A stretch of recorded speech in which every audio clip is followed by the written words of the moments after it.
Et place à présent à un nouveau temps d'échange ici depuis le Salon des maires et des collectivités à Paris, Porte Versailles, toujours sur Puissance Télévisions. Trois nouveaux invités nous ont rejoints pour parler un petit peu d'autres sujets, des projets innovants, la manière d'ailleurs dont les collectivités réinventent l'action publique, mais toujours la santé. On en discute dans un instant. Éric Bonnemain, bonjour, vous êtes avec nous. Vous êtes le maire de Villiers-en-Lieu, en Haute-Marne. Merci d'avoir fait le déplacement jusqu'à ce plateau. À côté de vous, Gérard Fillon, vous êtes vous maire de Buret-sur-Saulx dans la Meuse et président de l'association des maires de Meuse. Et de ce côté, Jérôme Dumont, vous êtes vous le président du département de la Meuse et porteur du projet IME Santé. Justement, on en parle dans un instant. Éric Bonnemain, première question pour vous. On vient d'entendre à l'instant la CPM qui parle d'attractivité comme un atout majeur pour attirer des nouveaux médecins sur un territoire. Mais je crois que vous êtes particulièrement fier justement de l'attractivité que vous cherchez à mettre en place sur votre commune, ou en tout cas même qui est peut-être réussie. Vous allez nous dire justement des actions, vous en êtes fier, des actions que vous avez dynamisées sur votre commune, notamment différentes actions qui cherchent à tisser du lien entre vos habitants dans la commune de Villiers-en-Lieu. Oui, absolument. On essaye, nous, à Villiers-en-Lieu, de garder un dynamisme qui a toujours été présent, que ce soit associatif au niveau de la mairie et de nos élus. Et on a mis plusieurs opérations en place dont on est plutôt fiers et qui fonctionnent. On peut penser à l'opération Un arbre, une naissance qu'on a mis en place maintenant il y a 3 ans. On va faire la 3e année là, où effectivement on plante un arbre pour chaque naissance d'enfants nés au village, enfin nés au village, nés à Saint-Dizier pour la plupart, mais en tout cas de parents qui habitent le village ou de grands-parents qui habitent le village. Et on voit que, y compris pour les petits-enfants, ils gardent un lien fort avec leur village d'origine. Et ça permet à la fois d'éduquer les plus jeunes à l'importance de la nature et de tout ce qu'on peut faire à ce niveau-là, et puis aussi de garder ce lien générationnel, intergénérationnel même, avec les parents, avec les grands-parents. Je pense à deux autres actions également que vous avez mis en place justement sur ce lien, sur le lien intergénérationnel justement. Un qui est marrant, c'est le barbecue du maire. C'est une idée qui est à votre effigie justement pour créer du lien. Une autre, c'est la guinguette mobile qui est aussi passée par chez vous et qui est passée un petit peu partout. Je crois, on parlera avec vous, Monsieur Fillon. Ça aussi, c'est des actions que vous avez mis en place sur ce mandat. Oui, alors le barbecue du maire, c'est porté par l'association du maire de Villiers-en-Lieu qu'on a créé effectivement l'année dernière. C'est une idée qui nous vient du Québec, de Farnham. Je salue d'ailleurs le maire de là-haut, Patrick, qui vient d'être élu, qui fait la même chose là-haut. Alors c'est une ville un peu plus grosse. Et c'est effectivement quelque chose qui nous permet à la fois d'essayer de collecter un petit peu d'argent pour une nouvelle association qui va nous permettre de répondre à des besoins, que ça soit pour les personnes qui habitent le village et qui peuvent être en difficulté, mais aussi effectivement avoir un lien direct avec nos habitants et pas seulement, parce que ça vient aussi de l'extérieur et de toute l'agglomération Et d'animer autour de nous. la commune, ouais. Mais effectivement, c'est quelque chose qu'on a porté cette année. On a eu une difficulté cette année, c'est qu'on est tombé en même temps que la finale De foot. de foot de Paris Saint-Germain. Donc on a eu un peu moins de monde que prévu. On espère que l'année prochaine, enfin, j'espère pas qu'ils ne soient pas en finale, c'est pas ça, hein, mais qu'on ne soit pas embêté de la même façon pour qu'on puisse effectivement avoir un peu plus de monde sur notre action qu'on va renouveler effectivement normalement fin mai. En tout cas, belle initiative pour l'attractivité, justement. Jérôme Dumont, je me tourne vers vous, justement, pour mêler cette attractivité et la santé. On en a parlé juste avant, la CPM en a parlé. Pour vous, vous êtes, en tant que président du département de la Meuse, chef de file pour le programme IME Santé, lancé avec le département de la Haute-Marne et celui de la Meurthe-et-Moselle. Ce dispositif a permis de tester de nouvelles approches en termes d'accès aux soins, en termes de process de prise en charge médicale. Comment ce type de projet peut aujourd'hui finalement inspirer d'autres collectivités et attirer aussi à venir expérimenter sur nos territoires? Tout d'abord, déjà rappeler que la santé et l'accès aux soins font partie des priorités des Meusiens et des Meusiennes, mais également des Français.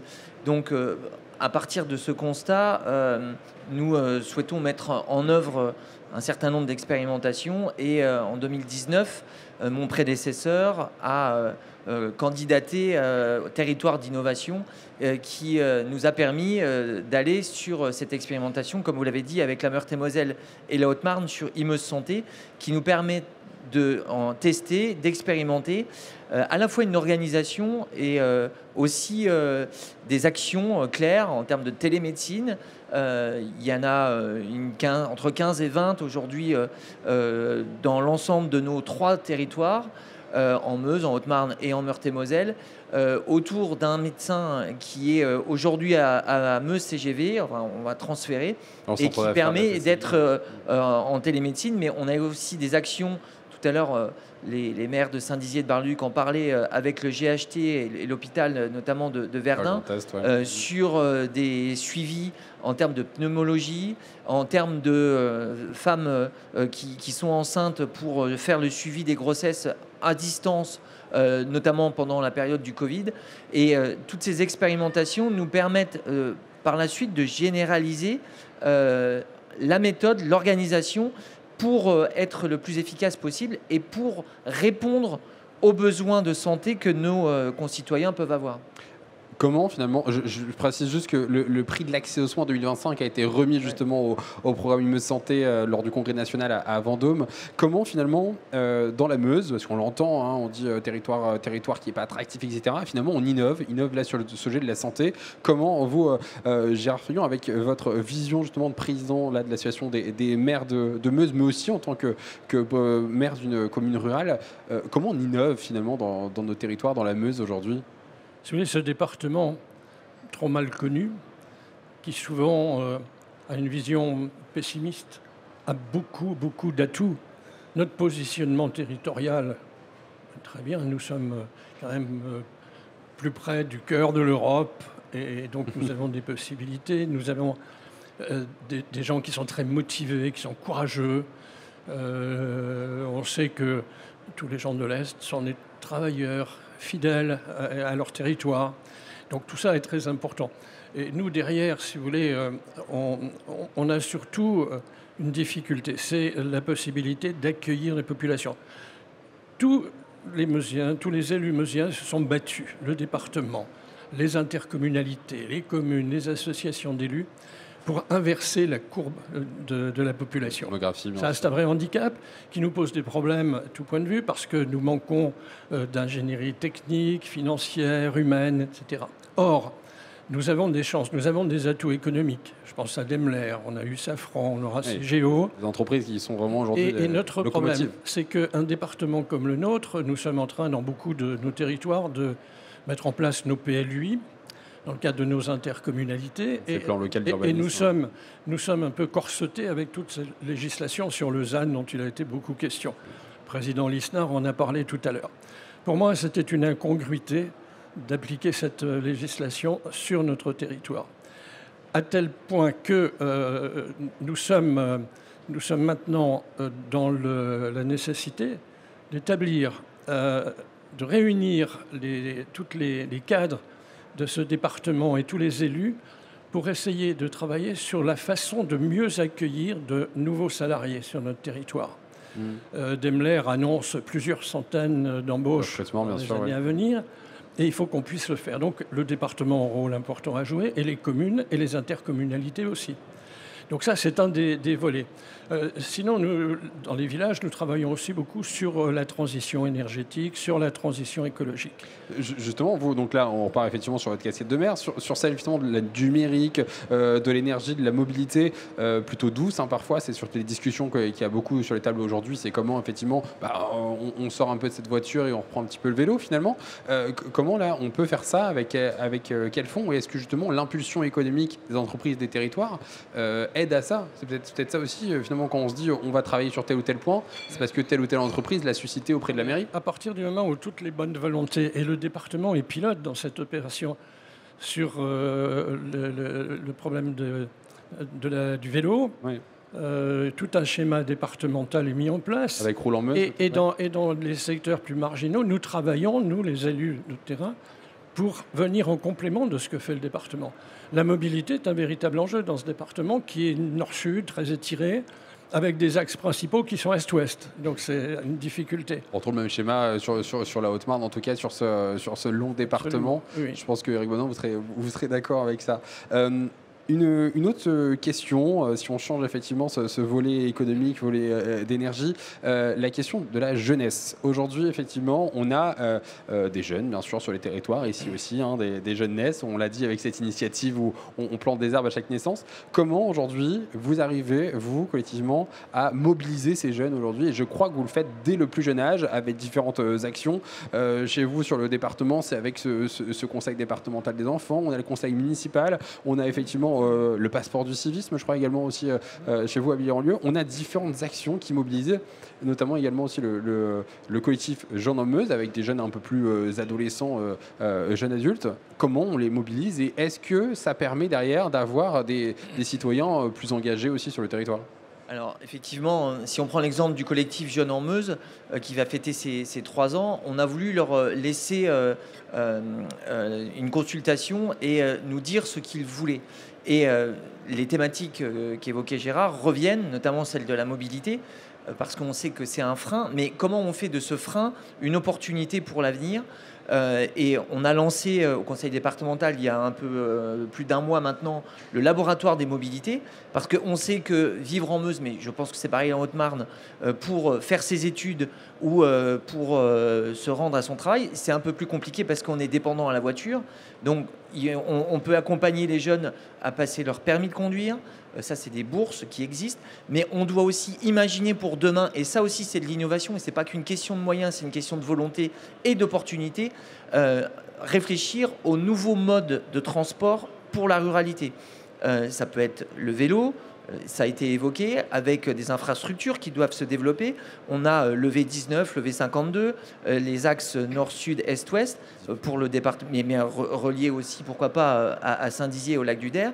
Et puis, on a une opportunité extraordinaire dans le département qui est celle de Meuse TGV, puisque Meuse TGV, aujourd'hui, c'est 300 000 voyageurs qui nous permettent d'être à 1 heure de Paris, 1 heure de Strasbourg, au centre finalement de la région Grand Est, et d'avoir des opportunités pour se déplacer au cœur de l'Europe. Donc tout ça, c'est important. Et ça permet, si je reviens sur ma question des jeunes, ça permet de les garder ici sur le territoire, ou en tout cas qui partent ailleurs et qui reviennent plus facilement dans le territoire aussi? Il ne faut pas à tout prix les garder, parce qu'il faut qu'ils puissent avoir, encore une fois, un regard extérieur, qu'ils puissent faire des études et revenir derrière avec différents âges de la vie. Ça, c'est important de le laisser. Mais pour qu'ils puissent revenir, et ça a été évoqué aussi après, c'est quelles conditions d'accessibilité on leur donne en termes d'habitat, en termes de mobilité, encore une fois, mais surtout tous les services que là, les communes et les collectivités peuvent apporter, notamment les services à la personne, mais également la garde d'enfants. On doit vraiment avoir un panel complet des services à donner à nos populations. Sur les jeunes, toujours, Eric, de l'autre côté, donc ces jeunes, c'est un peu plus jeune que le collectif Jeunes en Meuse. Hein. Là, on est vraiment sur des niveaux d'élèves qui sont en primaire. Est-ce que de les avoir avec vous sur peut-être aussi des premières décisions à leur niveau, ou alors leur regard d'enfant, est-ce que ça change aussi votre vision, vous, en tant que maire, la vision du conseil municipal, de voir la commune et de travailler les projets de la commune? Oui, effectivement, on a, comme tu l'as dit tout à l'heure, on a mis en place le passeport du civisme 1 an après Saint-Dizier, donc on a entamé la 3e année. On voit la différence, parce qu'on travaille avec les jeunes donc de CM2, donc de fin de primaire, pour essayer de leur inculquer quelque chose de différent de ce qui se passe à l'école. On travaille beaucoup avec l'école, mais c'est différent parce qu'on sort, parce que voilà. Là, ils vont vendredi au Festival de la photo de Montier-en-Der. Enfin, on essaye justement d'avoir des actions comme ça. On en fait des citoyens ouverts, engagés aussi derrière. C'est ça, ouais. Et on voit complètement la différence. Comme je dis toujours, les anciens du passeport du civisme, quand on les croise dans la rue, déjà ils nous disent bonjour. Alors ça peut paraître pas grand-chose, mais ça change complètement par rapport à avant. Parce qu'avant, ils nous connaissaient, mais ils ne nous connaissaient pas, ils nous connaissaient pas de la même façon. Et là, ils sont contents de venir nous voir, ils sont contents. Et effectivement, et l'année prochaine d'ailleurs, on va créer le conseil municipal des jeunes dans le cadre du passeport du civisme pour effectivement aller encore plus loin dans cette aventure avec eux, parce que c'est dès le plus jeune âge. Et effectivement, les plus grands après... peut-être qu'on ne les gardera pas tous, mais je parlais de l'attachement tout à l'heure qu'on avait avec les arbres. C'est la même chose, c'est-à-dire qu'il faut qu'on arrive à leur faire créer un attachement avec leur village, leur ville d'origine. On a tous le même problème, que ce soit les petits villages haut-marnais ou meusiens, puisque c'est les mêmes territoires, ou les plus grosses villes. Il faut qu'on arrive à capter nos jeunes pour qu'ils aient envie de revenir un jour parce qu'ils ont un attachement fort avec notre territoire. Et gagner peut-être ou regagner cet attachement au territoire et cette envie d'être meusien au Marnais. Oui, sur ce sujet, moi je voudrais évoquer une opération qui est meusienne, qui nous vient de Mont-de-Vent-Sacé. Ouais. C'est les ambassadeurs du patrimoine. Et ça, c'est formidable parce qu'on forme des jeunes, l'association forme des jeunes à partir de 12 ans pour qu'ils prennent en compte l'histoire de leur village, l'histoire, le patrimoine, et ils font visiter leur village. Les jeunes eux-mêmes font visiter leur village ?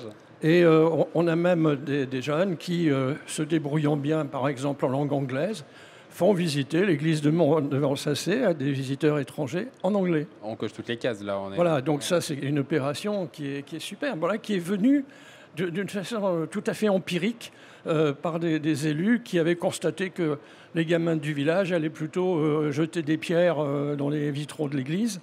Les ont fait rentrer dans l'église. Au départ, je demandais ce qu'ils allaient faire là. Et finalement, ils sont rentrés, ils ont trouvé que c'était très bien.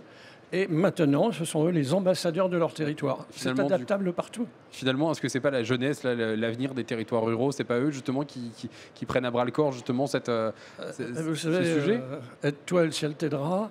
Et dans des départements comme le nôtre, si on ne se bat pas, nous tous, dans nos différentes fonctions, ça n'avancerait pas. Oui. Et donc, on est vraiment obligé d'être actifs partout. Je voudrais rebondir sur ce que vous avez dit tout à l'heure, ces sentiments d'appartenance qu'on doit créer. Bien sûr. On est tous d'une commune et d'un département. On va s'identifier. Toi, tu viens d'où ? On va dire sa commune et après, on va dire son département. Et ça, ce sentiment d'appartenance, on doit... Alors, on va dire entre Reims et Nancy. Oui, et c'est important de le dire. Et puis, on doit cultiver aussi notre sentiment de fierté. Il se passe des choses extraordinaires dans nos territoires, dans le département de la Meuse. Quand le président de la République, quoi qu'on en pense, vient à Ligny-en-Barrois et qu'on échange avec les dirigeants de Daimler qui nous disent on a choisi la Meuse. Par rapport à ses atouts, oui, on a un département attractif.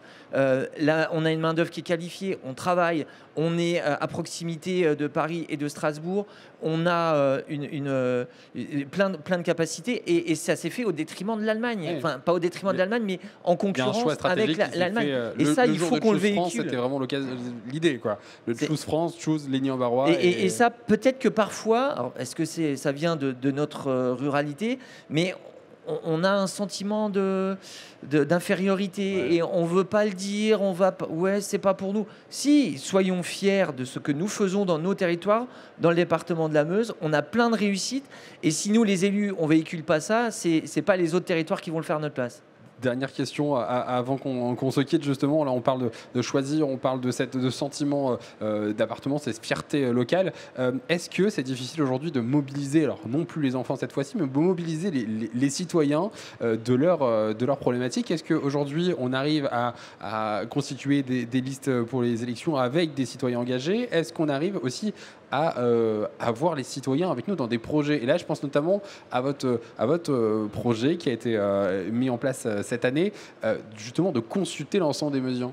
Alors, c'est un pari que nous avons fait avec Julien Didry sur la démocratie participative, mais ça rentre aussi dans ma fameuse idée qui était un budget participatif. On a fait 2 éditions et qui était d'aller mobiliser, à l'instar aussi du collectif des jeunes, les populations sur des thématiques qu'ils ont choisies eux-mêmes et qui ne vont pas être une surprise pour chacun d'entre vous. C'est la santé, l'habitat, les mobilités, l'attractivité du territoire et puis la citoyenneté, le vivre ensemble. Et tout ce qui est mis en avant, donc on a fait des ateliers, il y a des idées qui sont ressorties et on va mettre en œuvre des actions pour répondre à ce que les Meusiens et Meusiennes nous ont demandé. Oui. Et ça aussi, si on dit que la démocratie en ce moment ne fonctionne pas vraiment, pas suffisamment, mais c'est vrai quand on regarde le national, mais le local fonctionne bien et on doit continuer à les solliciter, même si parfois il n'y a que quelques personnes qui viennent.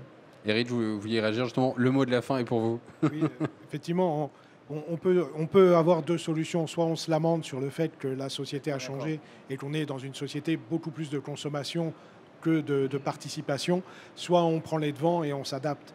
En tant qu'élus et d'élus locaux, en tant qu'élus locaux, on doit absolument s'adapter. Donc il faut aujourd'hui participer à cette société telle qu'elle est et trouver les solutions qui correspondent à ce qu'attendent les gens. Merci beaucoup à tous les trois d'avoir été sur ce plateau Merci ici beaucoup. Depuis Paris. Merci. Je reprends le mot de la fin juste pour remercier les équipes qui ont participé à la collaboration pour ce plateau ici à Paris. Merci au CQ de production et merci à la rédaction. On se quitte donc avec ces dernières images du salon. Et ne manquez pas demain 19h30 en direct sur Puissance Télévisions, la nuit des réussites. Un moment d'être justement fier de ce qui se passe dans nos départements. Nuit des réussites Meuse-Haute-Marne, une grande soirée économique présentée par Jean-Philippe Doux et Clémentine Coppola depuis la Barroise de Bar-le-Duc. Très bonne soirée.